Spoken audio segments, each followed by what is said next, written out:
오늘 말씀 본문은 창세기 12장 1절부터 5절까지입니다.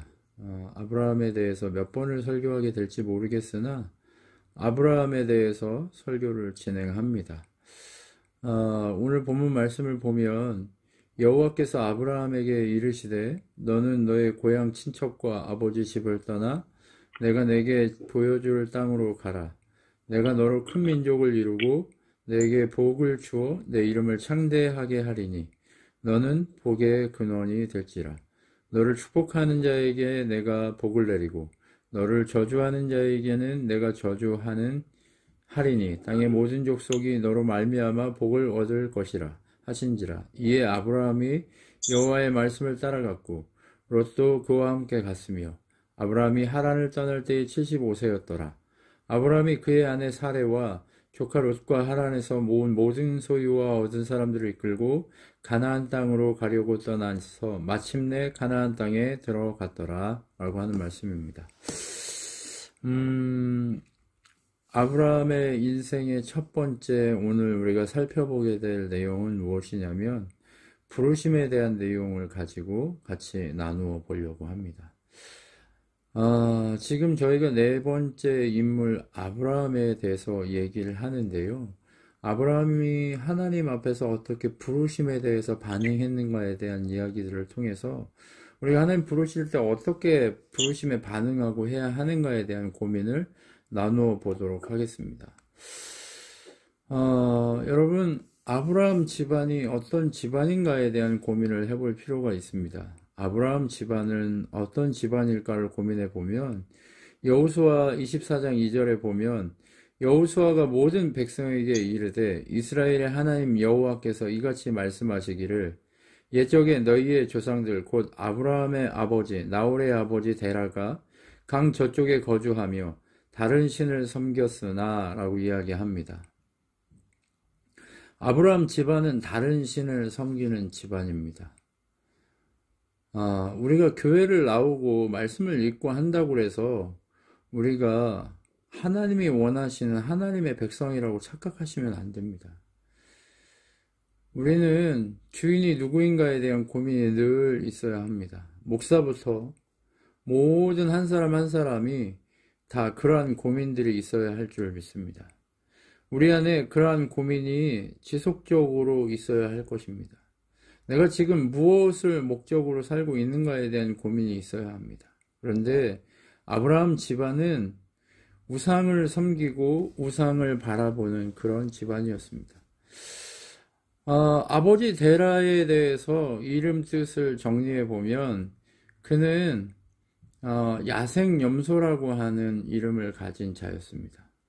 우상을 팔고 다니는 사람이었다라고 하는 그런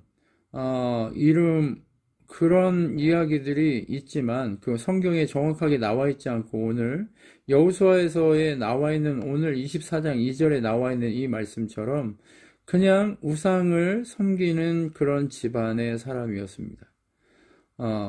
탈무드에서 명확하게 우상을 파는 자였다라고 하는 이야기들이 나오기는 한다고 하는데 출처가 명확하지 않기 때문에 저희가 명확하게 얘기할 수는 없습니다.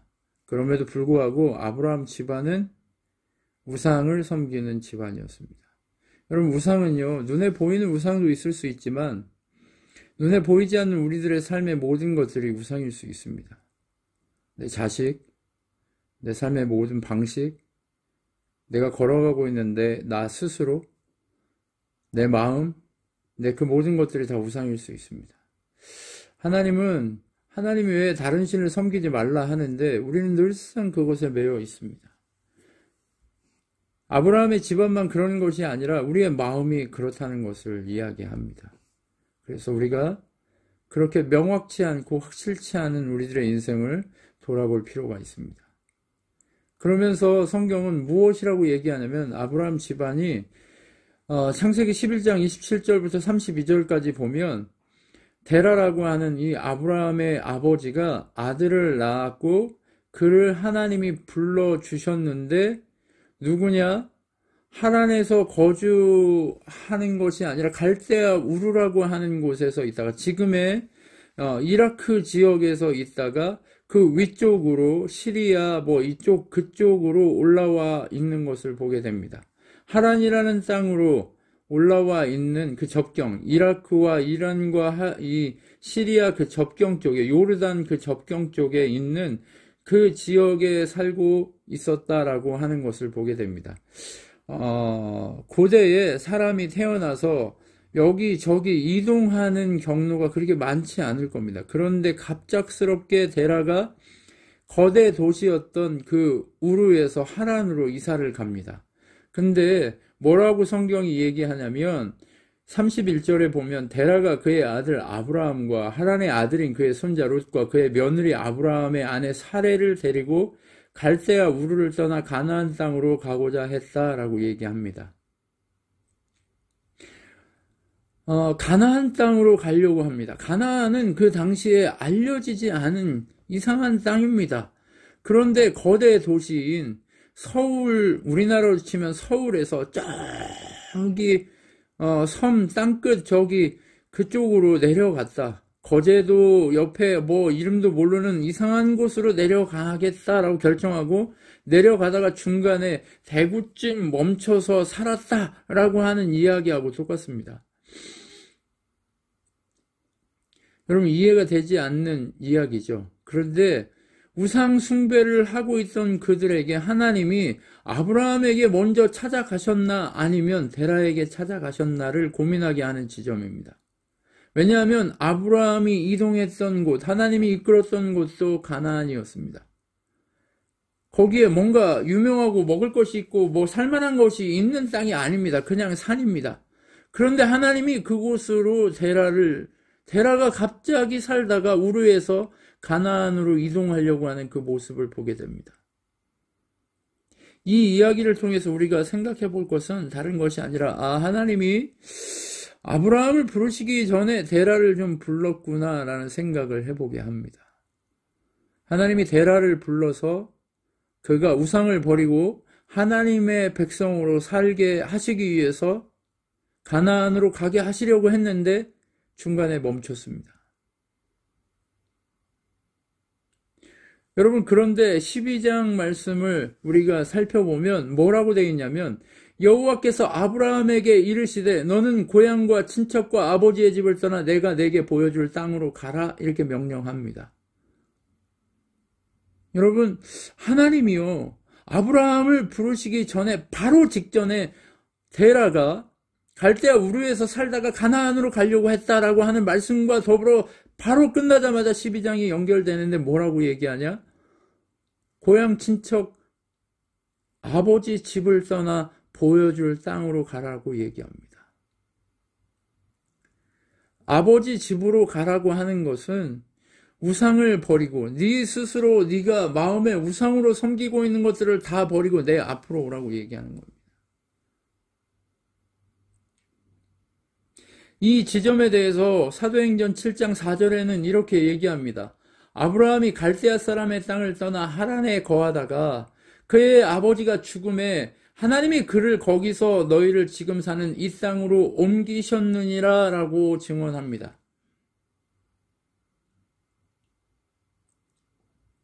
여러분 무슨 얘기냐면 아브라함이 아버지 집 고향 친척 집을 떠난 그 상황 속에서 아버지 데라를 먼저 불렀는데 아버지 데라가 반응했다가 멈춰버렸습니다. 아버지 데라가 멈췄다가 아브라함이 다시 옮겨가기 시작합니다. 그리고 옮겨가기 시작해서 가나안 땅에 이르렀다고 얘기합니다. 그런데 사도행전에서는 그것을 무엇이라고 얘기하냐면 하나님의 부르심에 그를 가나안 땅으로 이동시켰다라고 얘기합니다.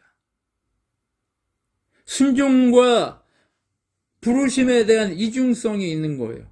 하나님의 말씀에 대해서 순종하는 순종과 그 순종과 함께 인간적인 순종이 필요함과 동시에 하나님이 지속적으로 이동하시려고 옮기셨다라고 하는 마음, 그것이 있다는 겁니다. 여러분 우리의 걸음이요 우상을 버리고 하나님 앞에 갈 때야 하나님의 옮기심을 경험하게 된다는 것을 보게 됩니다. 우리가 지금 무엇을 우상으로 섬기고 있습니까?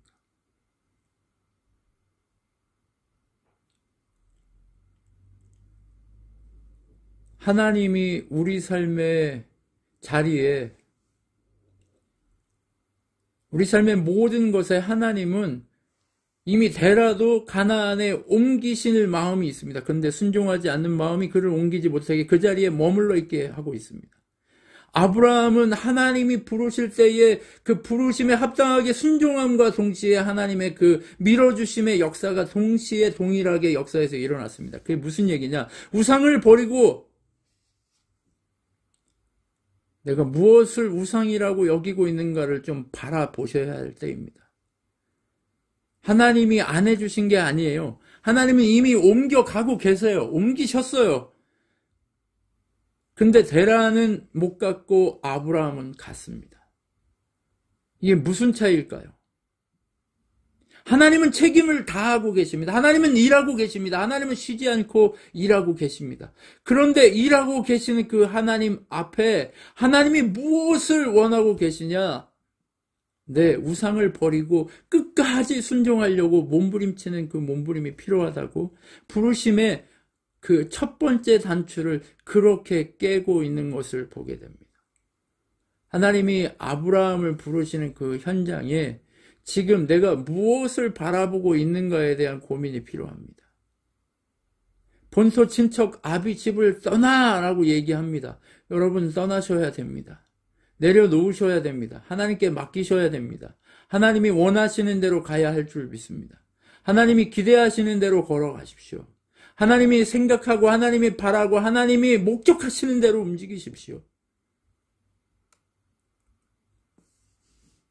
그렇게 부르심에 반응할 때 하나님이 무엇이라고 얘기하냐? 네가 그 땅에 순종하고 네가 본토 친척 아비 집을 떠나고 네가 그 모든 것을 버리고 네가 의지했던 네 직업, 바로 우상 숭배하던 그 직업을 다 버리고 내게 순종하고 내가 가라앉은 땅으로 가기만 하면 내게 복을 주겠다고 얘기합니다. 큰 민족으로 창대케 하겠다고 얘기합니다. 네가 복 자체가 된다고 얘기합니다. 너를 축복하는 자에게 복을 내리고 너를 저주하는 자에게 저주하리니 땅의 모든 족속이 너로 말미암아 복을 얻을 것이다 라고 얘기합니다. 하나님은 계속해서 이 동일한 메시지들을 하나님의 백성된 자들에게 계속 부르심에 합당하게 반응한 자들에게 얘기하고 계십니다. 오늘 아브라함에게만 얘기한 것이 아니라 살펴보면 아브라함의 아버지 데라에게도 얘기했고 그 모든 사람들에게 얘기하고 있는데 그것에 반응해서 그렇게 순종하려고 하는 자들에게 이것이 그들에게 영향이 되고 그들에게 주인공으로 살아갈 수 있는 방식이 되는 것을 보게 됩니다.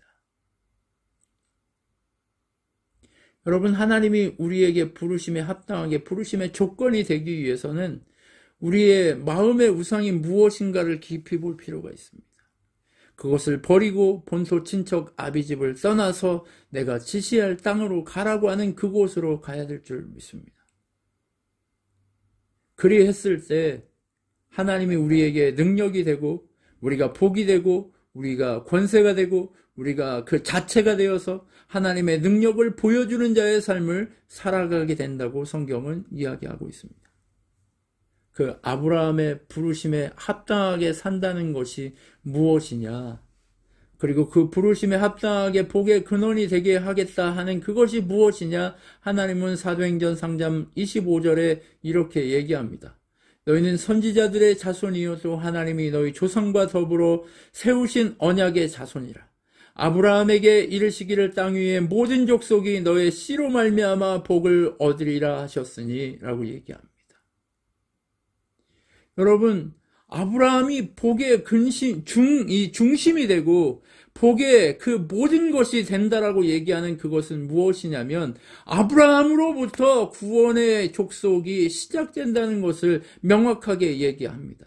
아브라함으로부터 구원에 시작되는 예수 그리스도 그분의 조상에 대한 이야기들이 펼쳐집니다. 바로 언약의 씨가 거기서부터 시작된다는 것을 얘기해 줍니다.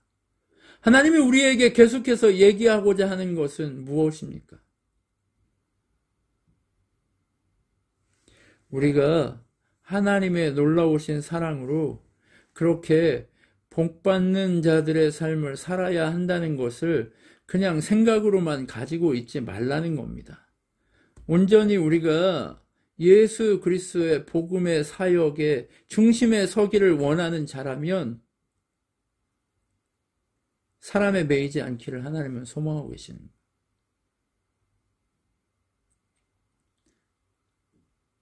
오직 너희 씨로 말미암아 복을 얻을 것이라는 그 주인공으로 우리가 서기를 원한다는 거예요. 근데 우리는 그것을 많이 너무 손쉽게 포기해버리죠. 너무 아무것도 아닌 것처럼 멋대로 해버리죠. 근데 하나님은 그것이 전부라고 얘기하십니다. 우리가 부르심에 합당하게 산다는 것이 바로 그냥 예수 믿으면 구원받고 복받는다는 얘기가 아닙니다. 하나님은 우리에게 무엇을 요구하고 계시냐? 다른 것이 아니고 온전히 하나님이 기대하시는 모습으로 살기를 원하시는 거예요.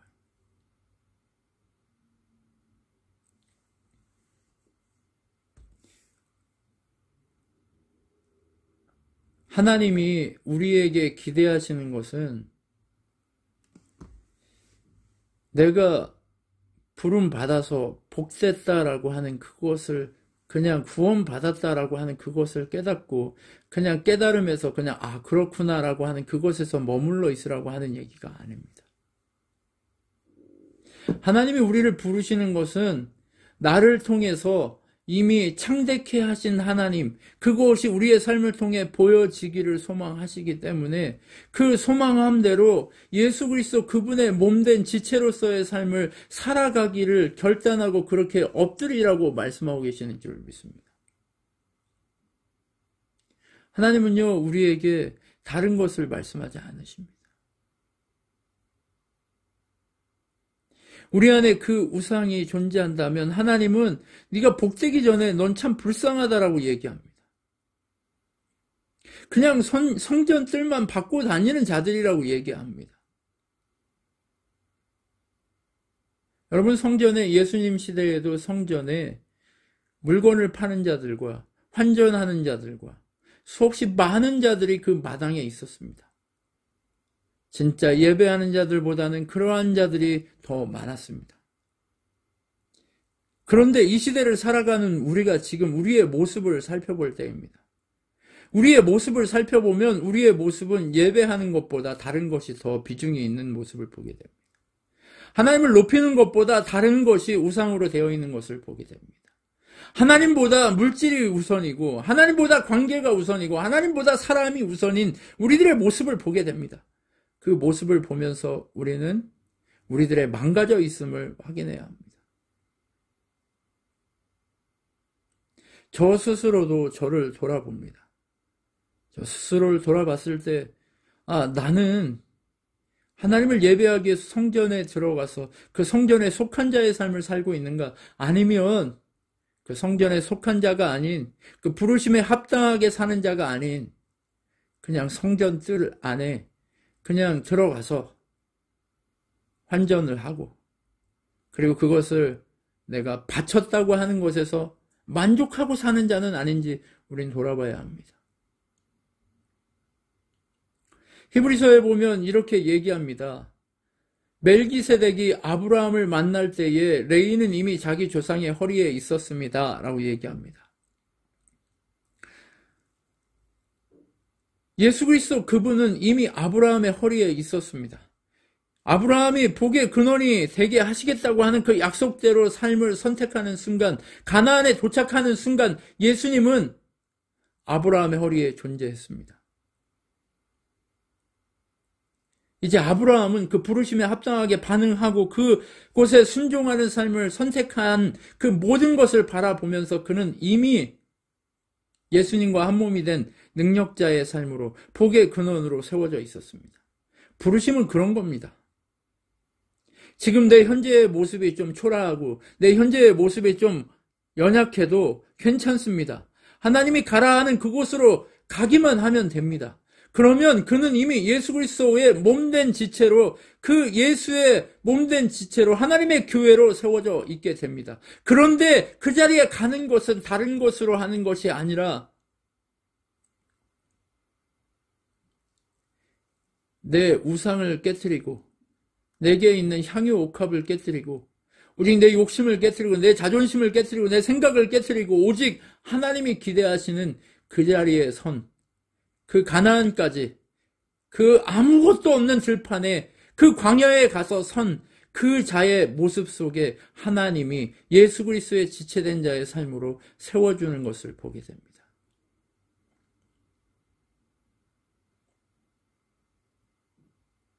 하나님은 육신에 속한 자의 법을 따르라고 하지 않으십니다. 오직 불멸하는 생명의 능력을 따라 그렇게 살기를 소망합니다. 예수 그리스도 그분은 불멸하는 생명을 따라 사는 존재이십니다. 그분의 존재됨 아래 우리가 한 몸 한 지체 되어 그분을 머리로 모시고 산다는 것 자체가 바로 그러한 삶입니다. 그런데 우리는 우상을 추구합니다. 세상을 추구합니다. 나의 자존심을, 내 목적을, 내 생각을, 내 마음만을 추구합니다. 하나님은 그러한 자들과 타협하지 않으십니다. 데라와 타협하지 않으셨습니다. 가나안까지 가라 하셨는데 하란까지 가서 멈췄던 데라에게 믿음의 조상이라고 얘기하지 않습니다. 그가 예수 그리스도의 허리에 있다고 얘기하지 않습니다. 그가 예수 그리스도의 지체가 되었다고 얘기하지 않습니다. 끝까지 가서 가나안에 들어간 자에게만, 그 복음의 능력의 은혜 가운데 들어가는 자에게만 부르심에 합당한 자다라고 하는 이름을 주시는 것을 보게 됩니다.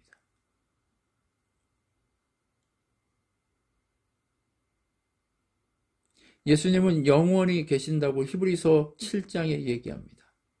그분의 제사장 직분도 영원히 갈리지 않는다고 얘기합니다. 이 이야기는 예수 그리스도 그분의 부르심 앞에 합당하게 자신의 우상을 버리고 본소 친척 아비 집을 떠나서 그 나라를 향해 걷는 자들에게 하시는 약속과 같습니다. 영원히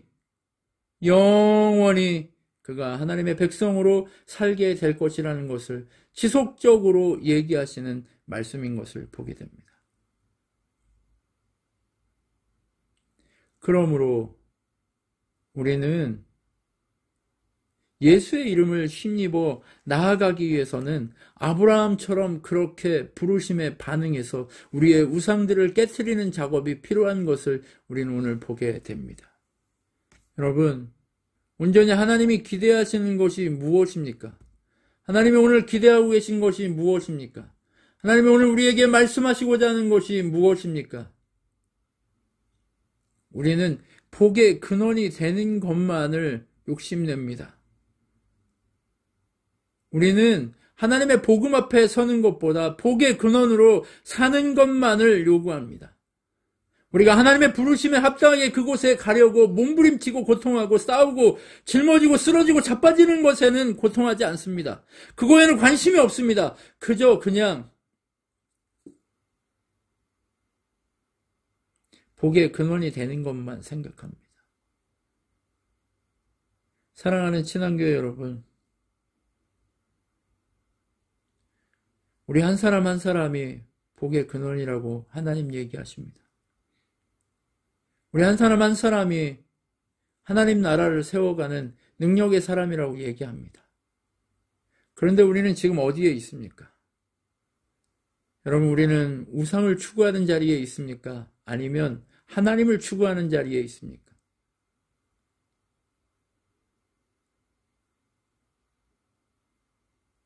여러분의 고난과 여러분의 모습과 여러분의 고통이 하나님 명하신 가나안 그곳 광야에 있어서 오는 고통인지 아니면 하란에 머물러서 하나님의 지체로 예수의 보혈 앞에 엎드린 자의 모습이 아닌 내 욕심을 추구하는 자로 살아가기에 온 문제인지 우리는 살펴볼 필요가 있습니다. 하나님은 우리를 통해 구원의 역사가 온전하게 성취되고 이루어지기를 원하시는 하나님이십니다. 그 하나님 앞에 분명하게 우리들이 드려야 할 그 부르심에 합당한 열매들을 드릴 수 있기를 소망합니다. 하나님이 여러분을 향해 오늘 부르고 계시다는 사실을 기억하고 그렇게 달려가는 우리가 되었으면 좋겠습니다. 여러분 기도하겠습니다. 하나님 감사합니다. 우리가 참으로 연약합니다. 우리 친환교회 다 잠들어 있습니다. 하나님, 우리가 깨어 있다고 이야기하기 부끄럽게 잠들어 있습니다. 하나님, 우리가 하나님만 바라본다고 얘기하는 그 마음, 그 자존심만 내세웠지 우리가 하란에서 머물러 있는 것은 아닌지 다시 한번 돌아보게 됩니다. 하나님, 우상을 버리고 이제 가나안 그 광야로 나아갈 수 있기를 소망합니다. 하나님 원하시는 그 자리로 달려갈 수 있기를 소망합니다. 주님이 기뻐하시는 그 자리에 달려가서 곧 승리하는 우리의 삶이 되기를 소망합니다. 지금은 우리 주 예수 그리스도의 은혜와 하나님의 사랑과 성령 하나님의 위로교통 충만케 하심 가운데 날마다 주만 바라보며 우상이 아닌 오직 하나님께 예배하는 자의 삶을 살기로 결정한 주님의 백성들 머리 위에 영원토록 함께 있을지어다. 아멘.